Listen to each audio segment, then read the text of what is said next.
Joanen evangelioen aurrera eginez, eta biziaren ogiaren diskurtsoagaz jarraituz, krisialdia gertatu dala entzun barri dugu. Ikasle askok alde batera izten dago. Eurentzat gatza data, Jesus Mesias lez ikustea.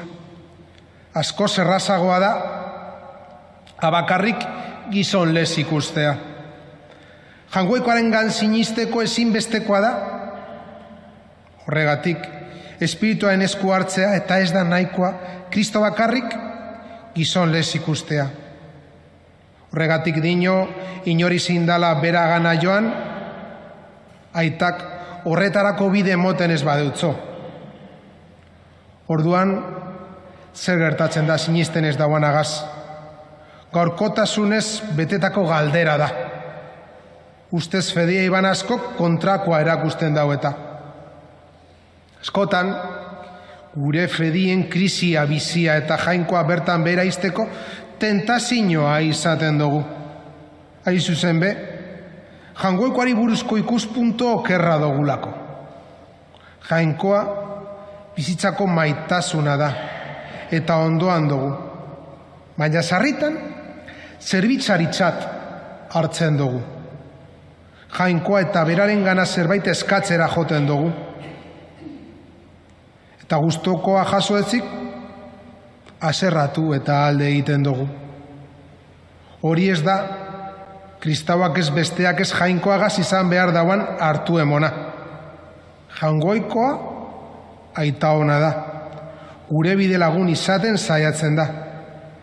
Eta egiten itxi behar deutzagu. Bakarri itxi ez gaizan. Honaeko egoera baten aurrean, hauze esaten dutze Jesusek ikaslei, eta esaten duzku geuri. Zuek be, aldegin gura dozue? Pedrok, danok gogoratzen dugun erantzunean, Mesias lez autortzen dau. Baina autorpen honen aurretik, Pedroren erantzuna beste galdera bat da. Nora joango gara. Ikasleek, eta baita geuk be, ezinbestekoa dabe maizua. Gidaria, bizitzan lagundu deigun.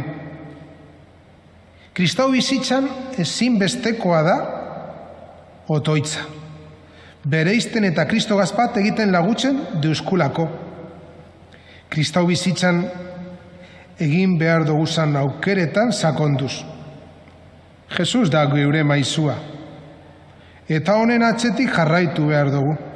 Hitzez eta egitez, eskatzen deuskunari erantzunez. Gure kristau bizitza alde asko daukoz, baina danak jabon behar dugu.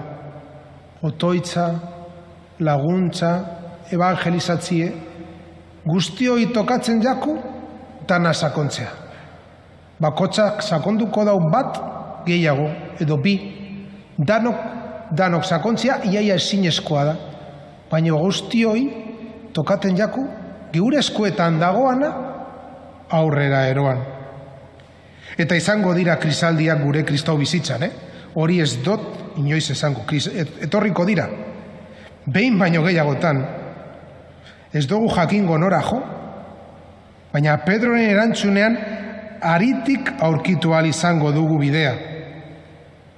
Jainkoaen hitza bizi, eta honi geure burua aldatzen itzi jainkoaen hitza izan daigula gidari bizitza osoan. Jesusengan oinarrituta.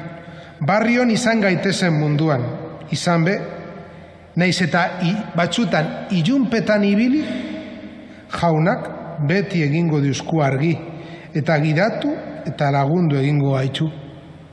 Bakarrik onartu behar dugu, naiz eta sentidu ez. Imaginazazu Pedroen erantzuna hau ikusite, eta gero, Bariku Santuar zer egin eban, sentidu ez. Madre Teresa de Kalkutaren gauean be, jangoikoen erantzuna ez eban entzun, baina aurrera jarraitu egin eban. Geuri betokaten jaku, aurrera egin, nahiz eta bantxutan, sentidu ez. Geugaz egon dalako, geugaz egon zalako, eta badakigu nahiz eta sentidu ez, geugaz dagoalako.